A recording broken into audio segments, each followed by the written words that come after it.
Welcome, curious minds, to another deep dive. Today, we're tackling one of the really big challenges in AI and complex systems, something called combinatorial explosion. Imagine trying to solve a puzzle where the number of possible moves is just astronomically vast. I mean, it makes the universe look small. That's kind of the scale we're talking about. Our mission today, give you a shortcut. We want to distill the cutting-edge strategies that are, well, beating this beast. Not by eliminating it entirely, but by, intelligently containing it or even sidestepping it. Indeed. And what's really fascinating here, I think, is how these strategies move beyond just, throwing more computing power at the problem. Brute force doesn't cut it.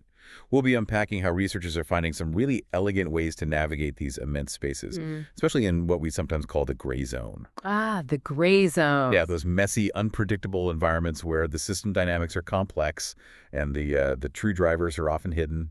It's tricky stuff. But we're not just stopping there. We're going to pivot, actually, to a truly revolutionary concept, something that takes these ideas maybe even a level deeper. It's called the Intention Prosthesis, and connected to that, this really intriguing idea of trust debt. So buckle up. We're about to explore how we can make intent itself, what you mean to do, a measurable, enforceable reality, and why that matters for, well, everything, from your next line of code all the way to the future of AI. Okay, let's unpack this a bit. For folks already deep in AI, combinatorial explosion is, probably a familiar headache. But for anyone maybe encountering it for the first time or just looking for a quick refresher, what exactly is it? Why is it such a formidable hurdle? Right. Well, at its core, it's when the number of possibilities in a problem grows so incredibly large so fast that even the fastest supercomputers we have just can't explore them all. Not any reasonable time for anyway. Think about all the possible moves in a game like chess. Or maybe a more practical example, all the possible routes a delivery truck could take to hit, say, 100 stops.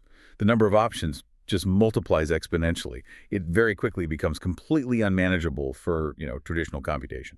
Okay, unmanageable. So given this huge challenge, how have we historically even started to tackle it? What were those first steps, those tried and true methods that laid the groundwork, the ones we often call the old workhorses in the field? Yeah, that's a good way to put it. For decades, several pretty credible strategies have emerged to try and contain this explosion. One is constraint exploitation. This basically narrows down the search space by enforcing rules, telling the system, don't look here. Methods like branch and bound or maybe S-site solvers, these are powerful tools for solving complex logic puzzles. They prune away huge swaths of impossible solutions. This works perfectly for problems like, say, scheduling or even solving a Sudoku puzzle, where the constraints are really tight and well-defined. Then there's approximation in heuristics. This is where you sort of replace an exact, exhaustive search with finding good enough answers, guided by clever rules of thumb or heuristics. Think about how Google Maps uses something like a search for route planning. You don't always need the absolute single best path, right? Just a really good one that gets you there efficiently. Right. Good enough is often actually good enough in that case. Exactly. Then there's hierarchical decomposition. This is all about breaking big, scary problems down into smaller, more manageable subproblems. You see this all the time in robotics, moving from a high-level task like make coffee down to controlling individual motors and joints. Makes sense, step by step. We also use probabilistic and statistical methods, things like Monte Carlo simulations. These essentially sample the possibilities, especially when you expect solutions are likely to cluster in certain areas. It's common in things like physics simulations or Bayesian inference. It gives you strong, probable answers without having to check every single outcome. And finally, there's structure discovery and representation change. This is maybe a bit more subtle. It transforms the problem itself to make it easier to solve. Dynamic programming is a great example. It cleverly reuses solutions to subproblems to avoid calculating the same thing over and over. Really key in things like speech recognition, helps cut down an exponential search. Okay, so these are clearly powerful tools. They've gotten us pretty far. But you mentioned the gray zone, these messy situations with hidden dynamics. Can you give us a concrete example? Like, where would one of these old workhorses, maybe approximation and heuristics, just fundamentally break down? Where does good enough suddenly become, well, not good enough at all? That's a really great question. Imagine a self-driving car in a predictable highway environment. Maybe an approximation works 99% of the time, gets you good enough to your destination, right? But now put it in the gray zone. Let's say a sudden, chaotic, multi-car pileup in the middle of a city. You've got debris, confused pedestrians, unexpected vehicle movements. In that scenario, A good enough approximation based on normal driving heuristics could be catastrophic.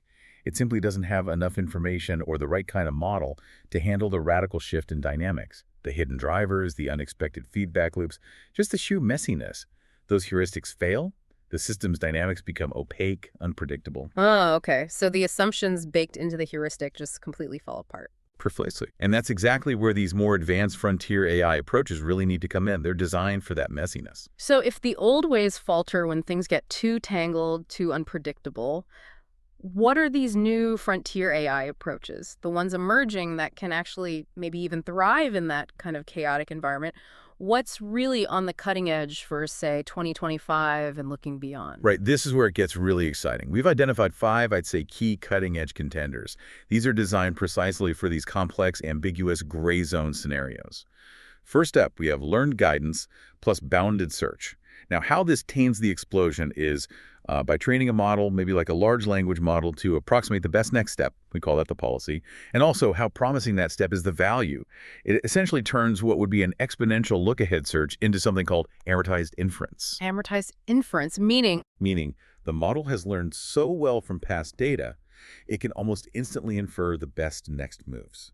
It doesn't have to explicitly calculate every single possibility branching out. Think of like a grandmaster chess player just seeing the right move pattern. It works really well in planning, decision problems, games, routing, even LLMs, guiding tool use. Yeah. Especially when there's repeatable structure in the problem that the model can actually learn from. okay, so it's like learning the intuition for solving the problem instead of brute forcing every calculation. Exactly, precisely. Next is abstraction discovery and state aggregation. This strategy is about learning compressed state spaces. Think of it as finding higher-level summaries of the situation that still capture the important stuff. It also learns options, or skills basically, sequences of actions that let you jump across many small steps at once. It effectively changes the whole basis of the problem, makes it simpler. You see this in control, reinforcement learning, robotics, complex user interfaces where you have kind of macro actions. It helps most when the system has what we call latent modularity. Hidden patterns. Yeah, hidden recurring motifs or structures that can be learned, maybe offline, and then used to navigate more efficiently. Third, causal sparsity and invariant mechanisms. This one's really interesting. It uses causal graphs, maps of cause and effect, to prune away impossible dependencies. It focuses only on the likely sparse causal parents, the few things that actually influence an outcome. By doing that, it dramatically reduces all those what-if branches you'd normally have to explore. This is super powerful in safety-critical operations, like root cause analysis and complex failures, or evaluating the real effects of a policy change, especially when you can observe the system under different conditions and need that counterfactual reasoning, understanding what would have happened if things were different. Wow, causal sparsity. I can immediately see how that could simplify troubleshooting, say, a really complex software bug. Just zeroing in on the actual cause among maybe millions of lines of code or interacting systems. It's exactly right. It helps you focus on the signal, not drown in the noise. Okay, fourth is neurosymbolic search with hard constraints. This approach combines the best of both worlds. Symbolic reasoning, like those SAT solvers we mentioned, to rigorously prune away infeasible regions based on hard rules, and learned proposals, maybe from a neural network, suggesting promising regions to explore. So the symbols kill the provably bad ideas, and the learning proposes potentially good ones. It really shines in areas like program synthesis, configuration design, or complex scheduling where you have absolute must-not violate constraints. Things like safety regulations or strict budgets. It's great when the actual set of good solutions is small, but really hard to find in that huge space. Okay, combining logic and learning makes sense. And finally, number 5, compositional decomposition with contracts. This is about splitting a large, complex system into smaller modules. But crucially, these modules have defined interface contracts. Like one module might promise, okay, if my upstream input stays within these parameters X, I absolutely guarantee my output will be Y. You verify each module's contract locally, and then you can compose them together globally with more confidence. This really helps cap the blast radius of complexity and prevents combinatorial explosions from cascading through the whole system. It works best in large multi-agent systems, complex robotic software stacks, or big data and ML platforms, especially when you can formalize these envelopes, like resource bounds or rate limits, and you need modules to evolve safely over time without breaking everything else. That's a fantastic overview. It really feels like the common thread here is moving beyond just raw computation speed. It's about fundamentally rethinking how we even approach the search space, whether that's through learning from data, abstracting away the complexity, understanding the actual causal links, or building in these hard constraints and contracts. It's intelligent navigation, not just brute force. Now, these methods sound incredibly powerful on their own, but what if we could combine these ideas? Or maybe build on them to create something even more profound? What if we could somehow imbue our systems with something that ensures they always reflect our true intentions, making those gray zones far less dangerous to navigate? Ah, yes. This brings us to a really fascinating and maybe quite radical concept, intention prosthesis.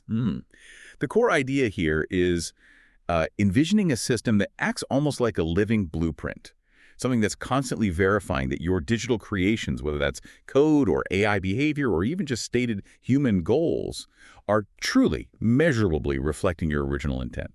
It's chasing this kind of hard-to-name quality. We're calling it anchored semantic coherence, or maybe simpler, intentional coherence. Anchored semantic coherence. Okay, that sounds powerful, but maybe a little abstract.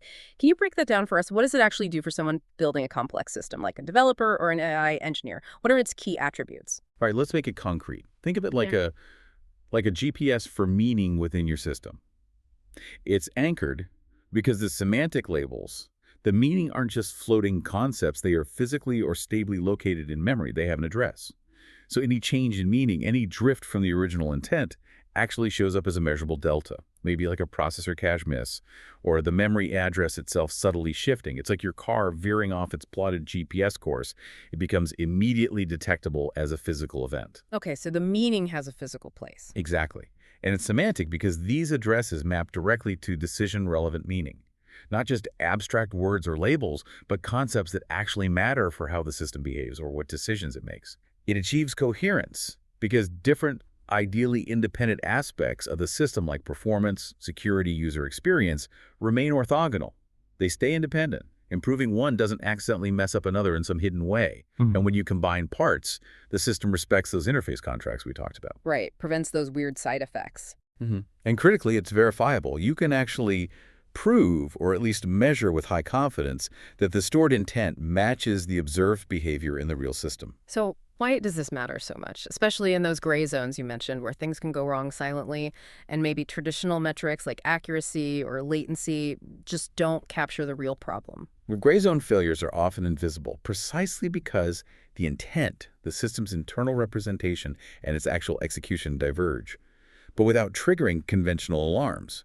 The standard metrics look okay, but something is subtly wrong, drifting off course. Anchoring these divergences, linking meaning to a physical, measurable location, makes them signal, not noise. They become detectable, actionable events before they spiral out of control. It means this concept of trust debt, which we define as the measurable delta, the gap between the intended behavior and the actual implementation, becomes a factual observation. You can literally measure it. That's a really powerful reframing. Trust debt. So when you measure this, you're not pointing fingers. You're not calling anyone a liar, right? It sounds more like you're just providing a mirror, showing where the system has drifted from what was originally promised or intended. Exactly. That's the crucial framing. The most unassailable position is to present it as a mirror, not an accusation. This isn't about blame. It's about objectively revealing a measurable gap between the promise and the performance. It empowers teams, developers, everyone to fix it proactively, to increase trust, not undermine it, and ultimately to lead the standard for reliability rather than just reacting when things inevitably break. It's about seeing the gap to gain insight, to learn, and to build fundamentally more reliable systems. Okay, anchored semantic coherence. It sounds like an incredibly powerful goal, almost like the holy grail for reliable systems. But how do you actually build something like that? What's the architectural breakthrough needed to make meaning, intent itself, directly measurable right down at the hardware level? That's the key question, and the answer lies in what we call the unity architecture. It introduces a pretty fundamental paradigm shift. It hinges on the distinction between meaningful proximity and what we're calling meaningful identity. So most current systems, like vector databases, which are popular in AI now, achieve meaningful proximity. Similar concepts end up near each other in memory, which is useful, but their exact memory address is pretty arbitrary. And the meaning is relative. You still need computation, like calculating distances, to understand the relationships. Right, similarity search. Exactly. Our invention, the unity architecture achieves meaningful identity. Here, the memory address, IS, the complete hierarchical meaning. It's not just near things with similar meaning, the address encodes the meaning. So a semantic path, maybe something structured like health.cardiac.heartrate, mathematically maps directly to a specific physical memory address, say 0 by 1, 0b, 0, 0, 0, 0. There are no lookups, no translation layers, no similarity calculations needed for basic access. It's direct. Wow, okay. Direct mapping from meaning to memory address. That sounds incredibly efficient, but also kind of radical. What are the core innovations, like the secret sauce that actually makes this meaningful identity possible?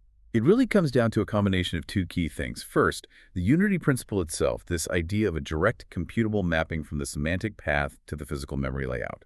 Our specific implementation actually computes the address directly from the semantic path components, which eliminates multiple layers of indirection and translation you see in traditional databases or knowledge graphs. For example, accessing that health.cardiac.heartrate might go directly to address 0 by 1 0b0b00c0 in, say, 0.089 microseconds. Compare that to maybe 78 microseconds for traditional systems involving hash lookups, tree traversals, pointer chasing. In that specific benchmark, it was 876 times faster. 876 times. Oh, Okay. yeah. And the second core innovation is active orthogonality maintenance. This is crucial.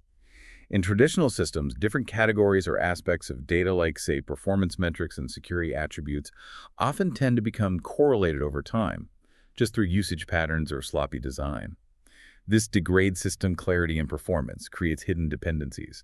Our system actively works to maintain the independence, the orthogonality between these defined categories. Okay, orthogonality. Maintaining independence between different aspects like performance, security, maybe user experience. What does that enable? You mentioned something about multiplicative gains earlier. Yes, absolutely. This is where it gets really powerful.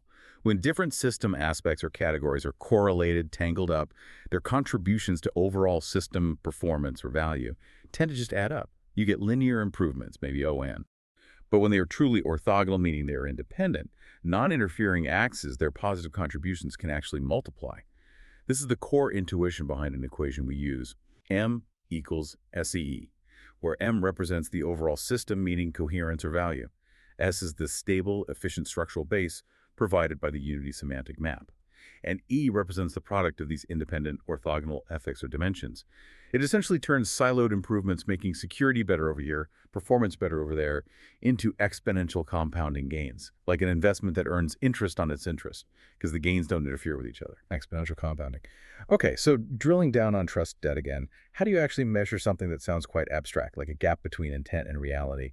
With this architecture, how does that divergence physically show up in a way you can put a number on? Right, this is where the rubber meets the road, making trust debt concrete. It actually manifests as measurable hardware phenomena. We're talking about low-level processor events, things like L2 cache misses, branch mispredictions, or maybe TLB misses. Okay, can you quickly explain what those are for listeners maybe not familiar with CPU architecture? Sure. Briefly, a cache miss means the processor needed data that wasn't in its fast local memory, the cache, and had to go fetch it from slower main memory. A branch misprediction means the processor guessed wrong about which instruction path to take next, wasting cycles. A TLB miss involves delays in translating virtual memory addresses to physical ones. Basically, these are all signals that the processor is hitting unexpected delays or making incorrect assumptions. This often happens because the data isn't laid out efficiently or consistently in memory relative to how it's being accessed. When intent, how the data should be structured and accessed according to its meaning, diverges from the reality, how it is actually laid out and accessed, these hardware counters tend to spike. It becomes a factual electrical distance you can measure directly using the performance monitoring units, or PMUs, built into modern CPUs. Wow. So trust debt isn't just a metaphor. It's literally showing up as increased cache misses or pipeline stalls. That's incredible. Those performance numbers you quoted earlier, 361x, 876x faster, are they primarily due to this direct mapping, avoiding lookups, or is it the cache efficiency, or both? It's really a combination, but the direct mapping is the foundation. Eliminating layers of lookup and translation is a huge win, but the way that mapping preserves semantic locality often leads to much better cache utilization as well. Data that's related in meaning ends up physically closer in memory, which is exactly what processor caches love, so you get fewer cache misses on top of the faster access path.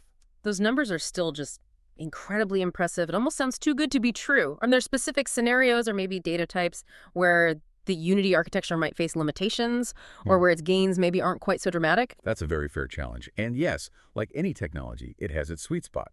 The Unity architecture offers the most profound advantages where you have complex, hierarchical, and frequently accessed semantic data. Think knowledge graphs, complex configurations, real-time monitoring systems. Anything where navigating deep meaning structures quickly is critical. Its gains would likely be less dramatic in, say, trivially simple, flat data sets where there's no real semantic structure to anchor. Or maybe in systems dominated by bulk, sequential processing of raw, unstructured data, like video encoding, where the semantic relationships are less central to the core computation. The real power comes from untangling complex, structured meaning.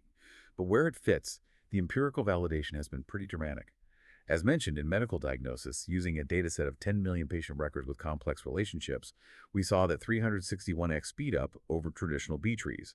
In financial risk assessment, simulating portfolio impacts across 1 billion trades, it was 876x, faster than highly optimized hash tables. And maybe most strikingly, the energy efficiency. Because it does so much less computational work per query, fewer lookups, fewer cache misses, less data movement, it's incredibly efficient. Seller. We calculated it as up to 55,294 times more energy efficient than a GPU performing similar graph traversal operations. 55,000 times more energy efficient. That's mind-blowing. The idea of potentially replacing a power-hungry data center with something consuming the power of, what, a hairdryer? That's not just an incremental improvement. That feels like a complete paradigm shift. It's almost as if by creating this meaningful identity, by unifying meaning and memory, the architecture unlocks entirely new capabilities, things you couldn't even really aim for before.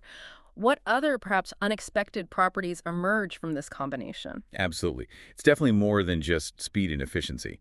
We've observed several key emergent properties from this architecture. One is exponential amplification. Because of that multiplicative effect of orthogonality, MSXE, performance and capability tend to improve exponentially as you add more independent dimensions or features to your system, rather than linearly. Then there's this fascinating idea of computational morality. Because operations aligned with the inherent semantic structure are faster and more efficient, beneficial or intended operations actually become computationally cheaper than harmful or unintended ones that fight against the grain of the structure. Oh. Yeah. It also fosters anti-fragility. Because the core structure is stable and deviations, trust debt, are measurable signals, the system can often use perturbations or errors as information to correct itself and actually strengthen its alignment over time, rather than just breaking. It naturally delivers inherent explainability. Since the memory addresses the semantic path, every decision, every data access has a transparent, traceable lineage back to its intended meaning. No black boxes. And finally, this enables a reflexive learning system.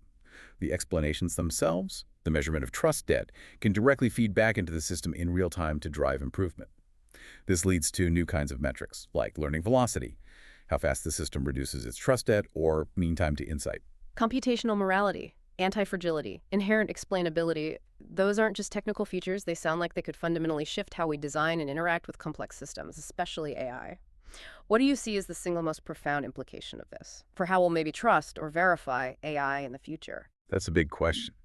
I think the most profound implication is that trust potentially moves from being a purely subjective human judgment, do I feel like I trust this AI, to becoming an objective, measurable, and even engineerable system property.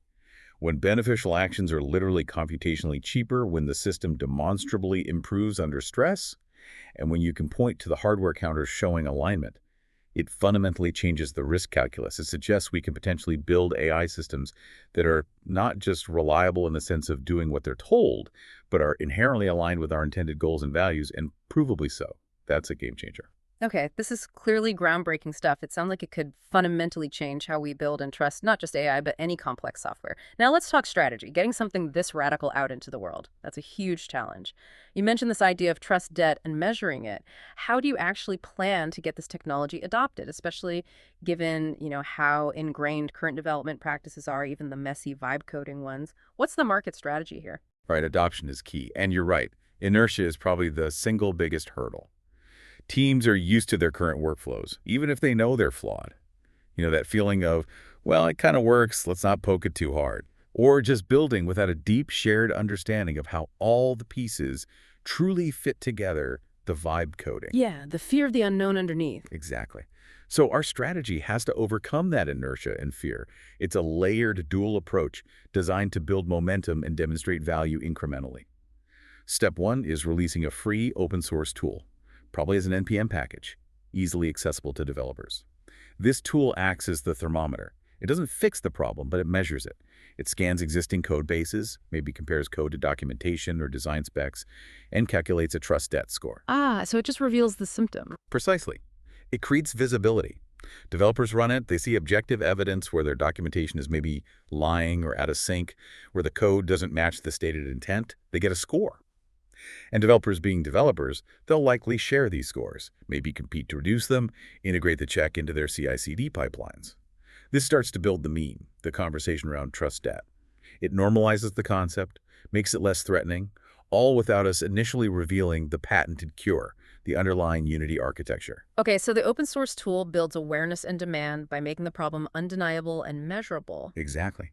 Then, the cure, the Unity architecture itself, with its real-time drift prevention, the semantic-to-memory alignment, the orthogonality maintenance that remains protected, are moat.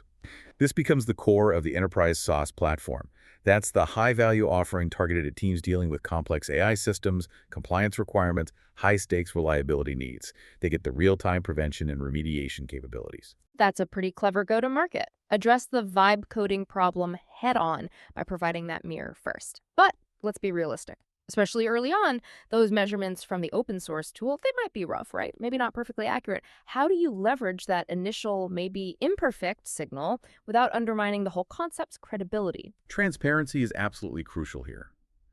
We have to be upfront that the initial open source tool provides an estimate. A useful heuristic, much like an early-stage AI model itself, might be approximate. The immediate value isn't necessarily pinpoint accuracy, it's the insight it provides. Even an imperfect measurement highlighting potential problem areas is a huge step forward from flying completely blind. We'd emphasize iterative improvement, releasing updates frequently, maybe every 2 weeks, showing progress based on user feedback, having a clear public roadmap. And we'd absolutely want to incentivize early adopters, maybe offer them exclusive access to newer features, founding member recognition, direct input into the development process. They become partners in refining the tool. The value it generates, even early on, is in identifying those cold spots areas in the codebase where maybe functionality, performance, and security seem to intersect weakly or inconsistently based on the drift analysis. And then, importantly, generating specific actionable prompts for developers to investigate those areas. It guides their attention. Okay, so manage expectations, iterate quickly, and focus on actionable insights even with early versions. Makes sense. So zooming out, what's the ultimate path to value and market capture look like with this dual strategy? From the free NPM package all the way to, perhaps, industry standard. It's a clear escalating journey we envision. 1. The open source NPM package builds the community, establishes trust, achieves viral adoption among developers, and seeds the language of trust debt. 2. This naturally feeds into a freemium SaaS offering, which acts as the bridge. This starts connecting repository drift, measured by the tool, to tangible business risks like AI liability or compliance gaps. It offers dashboards, alerts, team features, converting individual developer interest into organizational awareness. 3. The patent-protected moat, the full Unity architecture, becomes the core of the enterprise offering. This is licensed to organizations needing real-time drift measurement and prevention, particularly those in regulated industries or with mission-critical AI. Compliance, insurance requirements, and massive performance efficiency gains become the key drivers here. Right, the big ticket item. Exactly. 4. This leads towards a potential regulatory or insurance mandate. As trust debt becomes recognized as a crucial measure of system reliability and alignment, regulators, like those overseeing the EU AI Act, or insurance underwriters, might start requiring it. Auditors could demand trust debt scores. And 5. Ultimately, this could drive towards platform integration or acquisition. Major cloud providers or large tech companies offering AI infrastructure will likely need to incorporate this capability natively to provide truly compliant, performant, and trustworthy platforms. Owning the standard becomes a strategic necessity. That's a really powerful long-term vision. The economic pressure alone, thinking about regulations like the EU AI Act or insurance companies needing to quantify AI risk, sounds potentially immense. It is. The timing is critical. The EU AI Act is coming, and it explicitly mandates alignment and risk management, with potentially huge fines up to 35 million or 7% of global revenue. That focuses minds. Insurance companies are struggling to underwrite AI risk because it's currently unmeasurable. There's potentially a multi-trillion-dollar market opportunity for solutions that provide quantifiable assurance. And beyond compliance, the sheer performance and energy efficiency advantages we discussed create a powerful economic forcing function. Companies sticking with legacy architectures for complex semantic tasks will face exponentially escalating operational costs compared to those using something like the Unity architecture. Combined, these factors, regulatory pressure, insurance needs, and economic advantage create, we believe, an almost unassailable position for making trust debt the de facto standard for reliable system development. Wow. Well, that was quite the journey we took today.